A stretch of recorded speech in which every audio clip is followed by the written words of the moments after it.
ॐ कृशधरी महाचण्डी मुक्तकेशी वलिप्रिये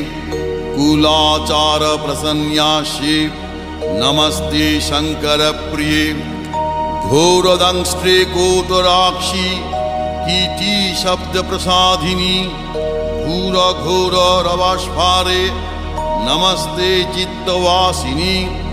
बन्धुका पुष्पशङ्काशे त्रिपुरे भयनाशिनी भाग्योदय समुत्पन्ने नमस्ते वरवन्दिनी जय देवी जगद्धात्री त्रिपुराद्ये त्रिदेवते भक्तेभ्य वरदे देवी महिषग्नि नमोस्तुते घोर विघ्न विनाशाय कुलाचार समृद्धये नमामि वरदे देवी मुंडमाला विभूषणे रक्तधारा